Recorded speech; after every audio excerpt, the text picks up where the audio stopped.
बिस्मिल्लाहिर्रहमानिर्रहीम अस्सलाम वालेकुम। आज का हमारा टॉपिक है एसईओ। तो एसईओ को जैसे कि आप देख रहे हैं स्क्रीन पे, मैंने आपको लिखा है कि एसईओ समझे इंतहाई आसान तरीके से। मैं आपको छोटी सी टिप्स दूंगा जिससे आप एसईओ सर्च इंजन ऑप्टिमाइजेशन को बहुत ही क्विकली और आसान तरीके से समझ जाएंगे। जो भी हमने काम करना है, जिस तरीके से बैकलिंकिंग करनी है या आर्टिकल पोस्टिंग करनी है या वेबसाइट डेवलपमेंट करनी है, जो भी चीज हमने करनी है उसके लिए बहुत ही जरूरी है कि हम सर्च इंजन ऑप्टिमाइजेशन को समझें कि ये किस तरीके से काम करता है। अगर हम इसको समझ जाएंगे और उसके बाद हम वो काम करेंगे जो इसके लिए जरूरी है, तो फिर हमारी सक्सेस रेट बहुत ज्यादा होगी। तो सर्च इंजन को समझना बहुत जरूरी है कि ये किस तरीके से काम करता है और ये एक्चुअल होता क्या है, क्योंकि आपने वेबसाइट्स पे काम करना है तो ये बहुत जरूरी है इसको अंडरस्टैंड करना। तो मैंने ये कुछ स्लाइड्स बनाई हैं ताकि आपको क्विकली सर्च इंजन का एक ओवरव्यू दूं। आपको बहुत ही अच्छे तरीके से समझ आ जाएगी कि सर्च इंजन होता क्या है, ये काम किस तरीके से करता है। तो ये देखिए, सर्च इंजन जिस तरीके से गूगल है, आपने देखा कि गूगल के अंदर एक सर्च बार होती है। इसी तरीके से याहू जो है ये भी एक सर्च इंजन है, इसके अंदर भी एक बार होती है। एमएसएन है, ये भी एक सर्च इंजन है, इसके अंदर भी एक बार होती है। इस तरीके से सैकड़ों सर्च इंजन होते हैं। ये क्या करते हैं, जितनी भी वेबसाइट्स होती हैं पूरी दुनिया में, बिलियंस ऑफ पेजेस होते हैं। उन बिलियंस ऑफ पेजेस के कंटेंट को, उनके इमेजेस को, उनके जितनी भी इंफॉर्मेशन है उसको उठा के अपने पास सेव कर लेते हैं और उनको रीड करते हैं। रीड करने के बाद जब भी कोई यूजर आके यहाँ पे अपनी रिक्वायरमेंट, जो भी कंटेंट पोस्ट करता है, जो भी कीवर्ड यहाँ पे लिखता है, वो उसके रिलेटेड कंटेंट, ये फौरी तौर पे ये एल्गोरिदम रन होता है और उसके मुताबिक जो कंटेंट है वो आपको डिस्प्ले करवा देता है कि जो आप कीवर्ड फाइंड कर रहे हैं, जो आप सब्जेक्ट फाइंड कर रहे हैं, वो ये सब्जेक्ट इस वेबसाइट पे पड़ा है। अब इसका एक क्राइटेरिया होता है। ये जो सारे सर्च इंजन होते हैं, ये ये भी बिजनेस कर रहे होते हैं। इसका मतलब ये नहीं है कि इन्होंने बस डेटा को पुल किया और डिस्प्ले करवा दिया। इनका सबसे बड़ा मकसद होता है कि जो यूजर है, जो हमारी वेबसाइट के ऊपर सर्च कर रहा है, उसको इंतहाई रेलिवेंट रिजल्ट्स मिले, उसको एग्जैक्टली वही रिजल्ट्स मिले जो एक यूजर चाह रहा है।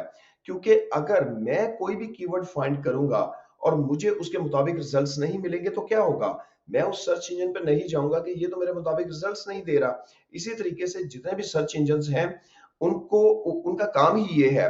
और गूगल इसीलिए सबसे टॉप पे है क्योंकि गूगल पे इस वक्त जितनी भी दुनिया है, इसके 60% यूजर गूगल गूगल को यूज करते हैं, गूगल सर्च इंजन को। क्योंकि गूगल का मेन मकसद भी यही है कि जितने भी यूजर्स हैं उनकी रिलेटेड इंफॉर्मेशन उनके सामने लाई जाए।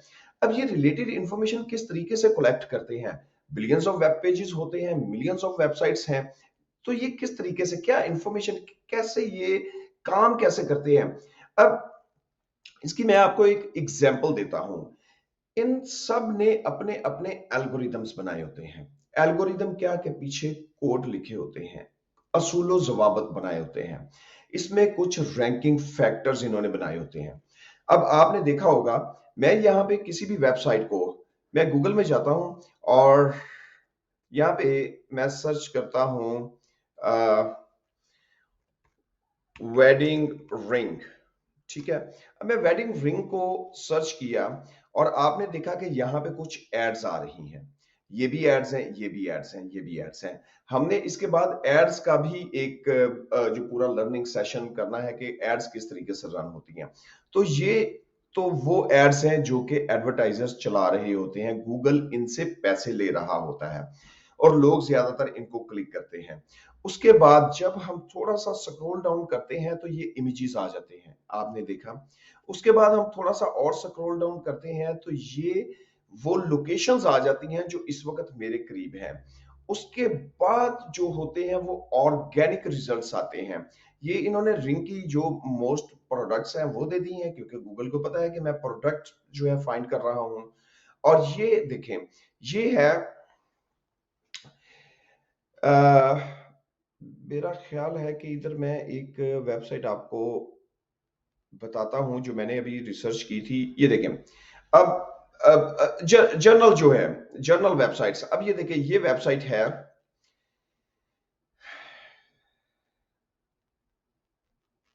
ओके, इसमें मैं देख रहा हूं कि ये प्रोडक्ट की वेबसाइट्स है। ये प्रोडक्ट सारी की सारी आपको डिफरेंट टाइप्स की जो चीजें दिखा रही हैं। तो ये मेयाडोना, ये एक वेबसाइट है, ये बिल्कुल टॉप पे, इसे कहते हैं ऑर्गेनिक रिजल्ट्स, ये बिल्कुल टॉप पे आ रही है, ये ऑर्गेनिक रिजल्ट्स है। इसी तरीके से ये ब्लू नाइल है, ये भी क्या कर रहा है, ये बिल्कुल टॉप पे आ रही है, ये सेकंड नंबर पे आ रही है, ये अपने रिजल्ट्स शो करवा रही है। ये रिजल्ट्स किस तरीके से गूगल ने क्यों इसको टॉप पे, क्यों अथॉरिटी दी इसको टॉप पे आने के लिए, इसको क्यों अथॉरिटी दी है इसको टॉप पे आने के लिए। फिर तीसरे नंबर पे ये ब्रिलियंट अर्थ, इसको क्यों गूगल ने अथॉरिटी दी है कि ये तीसरे नंबर पे आए, क्योंकि थाउजेंड्स ऑफ रिजल्ट्स हैं, मिलियंस ऑफ रिजल्ट्स हैं। ऑलराइट, अब गूगल ने क्यों इनको दिया, अथॉरिटी क्यों दी, अब हम देखते हैं इसको क्यों अथॉरिटी दी। ये देखें, अब गूगल क्या करता है कि गूगल से जाने से पहले मैं आपको यह समझाता हूं कि ये काम किस तरीके से करता है, आपको फौरी क्विकली आपको आइडिया हो जाएगा। अब ये देखें, एक ये बेडरूम है, बेडरूम में ये एक सीलिंग फैन लगा हुआ है। अब ये सीलिंग फैन लगा हुआ है, बेडरूम है, बड़ा खूबसूरत फैन लगा हुआ है और बड़ा अच्छा लग रहा है, ये पूरे का पूरा एक कमरा बहुत ही ब्यूटीफुल लग रहा है। मगर क्या होगा अगर इसका स्विच, जो इसकी जो वायर्स हैं वो स्विच में ना लगी हो। ये इसके लिए जरूरी है, पंखे को चलने के लिए जरूरी है कि स्विच के अंदर वायर्स लगी हो। डिस्प्ले तो हो रहा है, बड़ा खूबसूरत डिस्प्ले हो रहा है, मगर जब तक वायर्स कनेक्ट नहीं है ये पंखा नहीं चलेगा, ये पंखे का फायदा कोई नहीं है।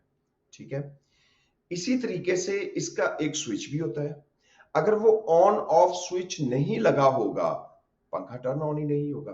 तो पंखा लग गया है, बड़ा खूबसूरत है, मगर ये चलेगा नहीं।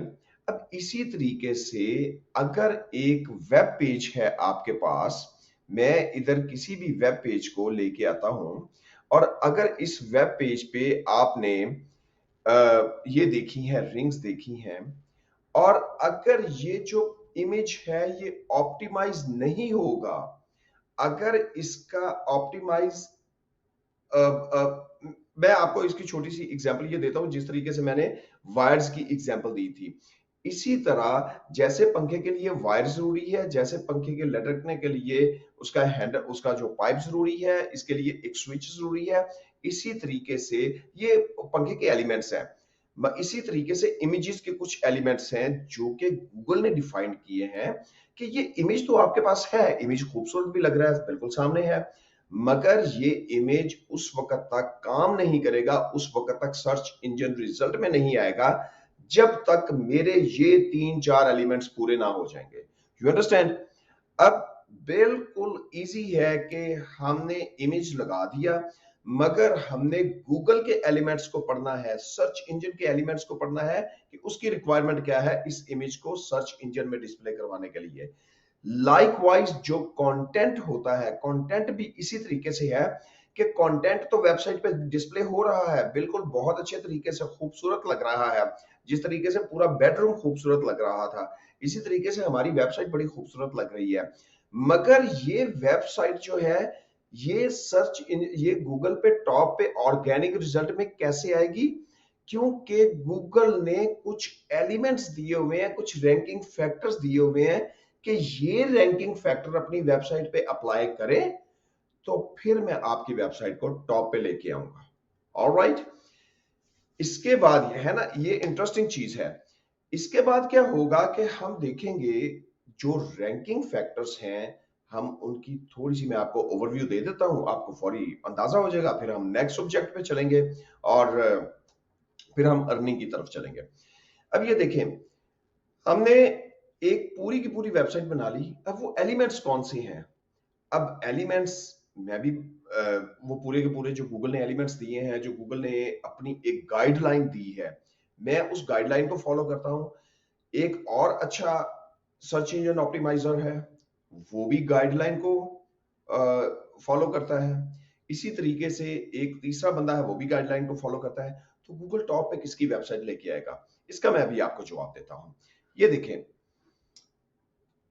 नेक्स्ट मैंने एक स्लाइड बनाई है, उस स्लाइड में मैंने थोड़े थोड़े बोल्ड कर दिए हैं टेक्स्ट। मैंने इसलिए बोल्ड किए हैं क्योंकि ये अथॉरिटीज हैं, जिसकी जितनी वैल्यू है एक पेज पे, वैसे तो बहुत ही सारे हंड्रेड्स ऑफ जो फैक्टर्स हैं वो सर्च इंजन के हैं, मगर मैंने आपको टॉप सिर्फ यहां पे दिखा दिए क्योंकि हम इन्हीं से बार बार खेलेंगे, ठीक है। अब सबसे पहले है web page content. Web page content बिल्कुल गूगल के मुताबिक होना चाहिए, ऑप्टिमाइज होना चाहिए। ऑप्टिमाइज क्या होता है? किसी भी रिसोर्स को यूज करने का नाम ऑप्टिमाइज है। कोई भी किसी चीज की इस्लाह का नाम ऑप्टिमाइज है। तो सर्च इंजन के मुताबिक अगर हमारा कंटेंट होगा तो ये टॉप अथॉरिटी है, टॉप टॉप अथॉरिटी। अगर हमारी सारी की सारी दूसरी जो फैक्टर्स हैं वो सारे बिल्कुल ठीक हो, कंटेंट ठीक ना होगा, तो हमारी वेबसाइट बिल्कुल रैंकिंग में नहीं आएगी। तो ये मैंने आपको बोल्ड किया हुआ है, इसका मतलब है कि ये सबसे टॉप प्रायोरिटी वाली चीज है जिसको हमने देखना है, पेज का कंटेंट। पेज का कंटेंट क्या है कि जो टेक्स्ट पेज के ऊपर है वो बिल्कुल एग्जैक्ट रेलिवेंसी होनी चाहिए, उसका कंटेंट बहुत ही यूजर फ्रेंडली होना चाहिए, टॉपिक के ऊपर बिल्कुल फोकस होना चाहिए। अगर वो किसी भी चीज पे है, अगर वो ब्राइडल ड्रेसेस पे है, एग्जैक्टली फोकस वो पेज अगर ब्राइडल ड्रेसेस पे होगा और जो स्पेसिफिक ब्राइडल ड्रेसेस में भी कैटेगरीज हैं, अगर उस कैटेगरी के मुताबिक वो पूरे का पूरा पेज होगा, तो फिर आपका रिजल्ट बहुत ही अच्छा आएगा सर्च इंजन में। फिर उसके बाद आता है इमेज ऑप्टिमाइजेशन। इमेज ऑप्टिमाइजेशन क्या होती है? मैं आपको एक छोटा सा इसका एक डेमो देता हूं। ये देखिए, मैं इस वक्त यहाँ पे गूगल में हूं और मैं यहाँ पे फाइंड करता हूं पाकिस्तानी ब्राइडल ड्रेसेस, ठीक है जी। अब ये देखिए, पाकिस्तानी ब्राइडल ड्रेसेस में अगर मैं इमेजेस पे चला जाता हूं, तो इमेजेस में मैं कोई भी इमेज यहाँ पे, चलें ये इमेज ले लेता हूं। अब आप एक गौर कीजिएगा कि मैंने इस इमेज को क्लिक किया और इस इमेज को मैंने open image in a new tab कर दिया। जो ही मैंने इन अ न्यू टैब दिया तो आपने देखा इमेज का नाम जो है ये एग्जैक्टली इसके अंदर सारे उन्होंने कीवर्ड डाले हुए हैं, Pakistani bridal maxi fresh red फर्शी लॉन्ग टेल कट ड्रेस।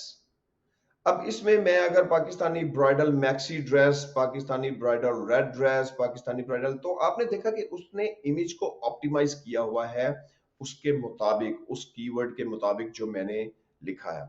अगर आप इसको ना लिखेंगे तो मोस्ट लाइकली चांसेस हैं कि आपका इमेज टॉप पे ना आए। टॉप पे क्यों नहीं आएगा? क्योंकि उसकी जगह पे गूगल देखेगा कि किसी और इमेज का अगर रेलिवेंसी है, नाम की रेलिवेंसी है, तो उसको डिस्प्ले करवा देगा। तो लिहाजा हमने जो भी काम करना है वो ऑप्टिमाइज्ड करना है अपनी हर चीज को गूगल के मुताबिक। पहले हमने कौन क्या ऑप्टिमाइज किया? कंटेंट को ऑप्टिमाइज किया। अब हम किसको, हमने इमेज को देखा कि इमेज को हम, अब इमेज के भी मुख्तलिफ फैक्टर्स हैं। अब हम मुख्तलिफ जो मैं एक और लेक्चर दूंगा जो कि वो भी जरूरी है, वो है कंटेंट को किस तरीके से ऑप्टिमाइज करते हैं, फिर इमेज को किस तरीके से ऑप्टिमाइज करते हैं।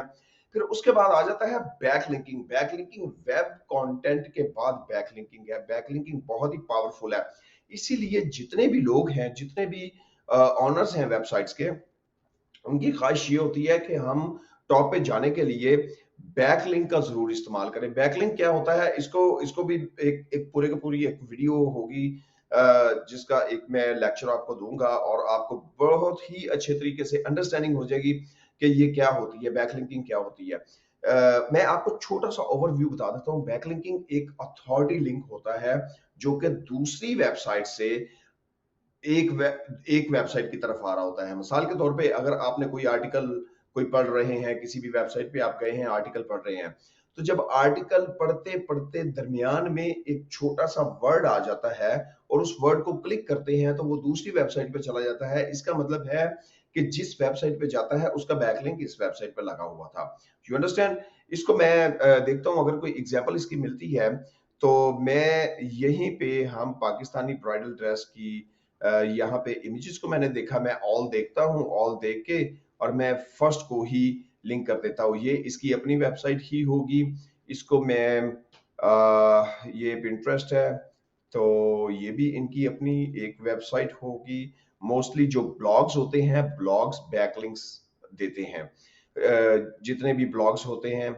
और यहाँ पे अगर वेडिंग ड्रेसेस के करें तो ये चूंकि ये सारे के सारे स्टोर्स हैं और आपने जब भी कोई ये ब्लॉग है, ये डेफिनेटली इसमें कोई ना कोई लिंक दिया होगा।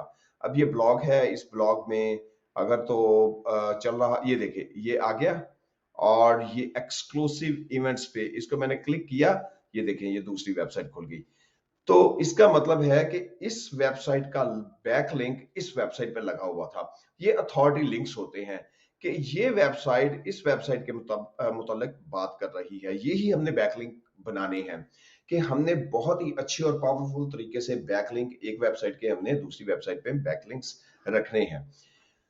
तो नेक्स्ट इसमें है मोबाइल फ्रेंडलीनेस। जो आपकी वेबसाइट है बहुत ही अच्छी मोबाइल फ्रेंडली होनी चाहिए। अब आपने देखा मोबाइल का दौर है, जितनी भी वेबसाइट्स हैं मोबाइल पे आती हैं, तो मोबाइल फ्रेंडली बहुत अच्छी वेबसाइट होनी चाहिए। ये भी एक सर्च इंजन ऑप्टिमाइजेशन का एक रैंकिंग फैक्टर है। उसके बाद बाउंस रेट क्या होता है कि जब भी कोई आदमी आपकी वेबसाइट पे आता है, जब भी कोई यूजर आपकी वेबसाइट पे आता है, अब कंटेंट आपने लिख दिया, सर्च इंजन को कैसे पता चला कि आपका कंटेंट बहुत ही अच्छा है?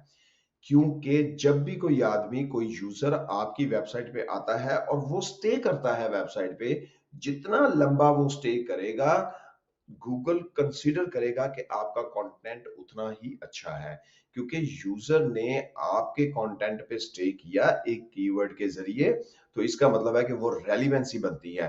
तो ये बहुत सारे फैक्टर्स हैं गूगल के कि गूगल किस तरीके से एक पेज को टॉप पे लेके आता है। फिर जितना अच्छा आप कंटेंट लिखें, जितनी अच्छी आप इमेज ऑप्टिमाइजेशन करें, जितनी अच्छी आप बैकलिंकिंग करें, तो गूगल आपकी अथॉरिटी बढ़ाता रहता है। तो जब आपकी अथॉरिटी बाकी सबसे बेहतर होगी तो गूगल उसको टॉप पे ले आएगा। ठीक है, ये आज का हमारा लेक्चर है। उम्मीद है आपको सर्च इंजन ऑप्टिमाइजेशन की समझ आ गई होगी और नेक्स्ट लेक्चर में हम डिस्कस करेंगे बैकलिंक को भी, इमेजेस ऑप्टिमाइजेशन को भी और कंटेंट को भी। Stay tuned. Thank you.